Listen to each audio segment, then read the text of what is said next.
अखिलेश यादव ने ऐसा क्या कह दिया कि मायावती कांशीराम के नाम पर भड़क गई। दरअसल बहुजन समाज पार्टी को फिर से जिंदा करने के लिए पार्टी की राष्ट्रीय अध्यक्ष मायावती 9 अक्टूबर को कांशीराम की पुण्यतिथि पर लखनऊ में एक बड़ी महारैली करने जा रही है।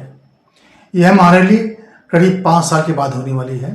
इसी बीच अखिलेश यादव ने भी उसी दिन कांशीराम पर एक संगोष्ठी के आयोजन की घोषणा की है। बस यही बात यहीं से शुरू होती है। अखिलेश यादव की इस घोषणा से मायावती बुरी तरह से भड़क गई है।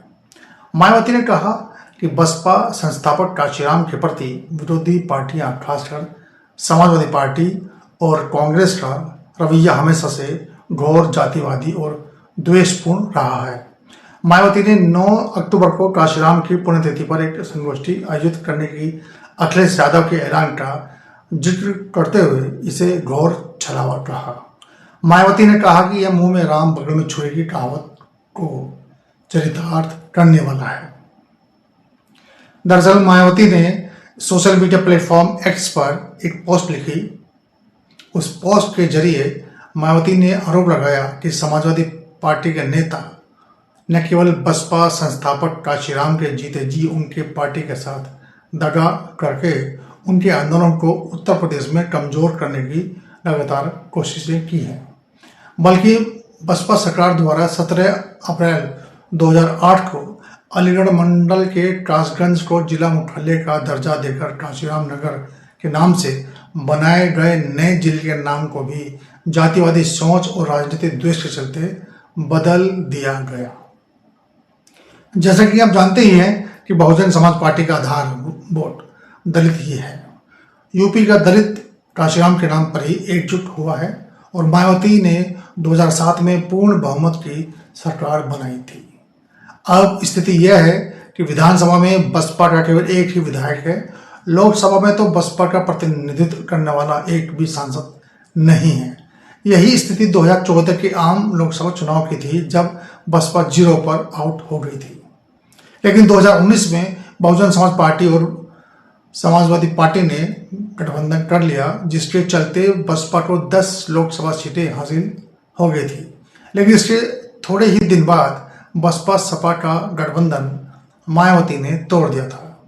अब 2027 में मायावती को उत्तर प्रदेश में होने वाले आम विधानसभा चुनाव में बड़ी उम्मीदें लगी हैं कि कुछ ऐसा चमत्कार हो जाए कि बसपा फिर से सत्ता में आ जाए। बस मायावती को लगता है कि भले ही वर्तमान में विधानसभा और लोकसभा में सीटें नहीं हैं, लेकिन दलित वोटर अब भी उनके साथ हैं।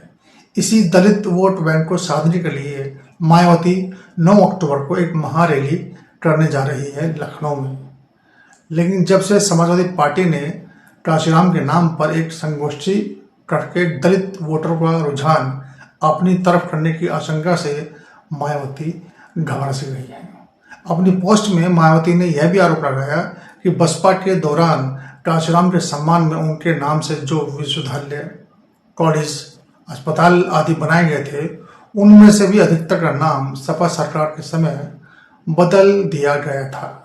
मायावती ने सवाल किया कि यह सपा की घोर दलित विरोधी चाल, चरित्र और चेहरा नहीं तो और क्या है। लेकिन अब हमारा सवाल है, यदि ऐसा ही है तो मायावती ने 2019 में सपा से क्यों गठबंधन किया, जिसमें 2014 में एक भी लोकसभा सीट नहीं मिलने पर 2019 में 10 सीटें इसी गठबंधन चलते मायावती ने अपनी झोली में डाल ली थी। मायावती ने कहा कि इतना ही नहीं, कांशीराम के निधन पर पूर्ण देश व खासकर उत्तर प्रदेश शोकाकुल था। फिर भी सपा सरकार ने उत्तर प्रदेश में एक दिन का भी राष्ट्रीय शोक घोषित नहीं किया। इसी प्रकार कांग्रेस पार्टी तब केंद्र में रही सरकार ने भी उनके साथ उनके निधन पर एक दिन का भी राष्ट्रीय शोक घोषित नहीं किया।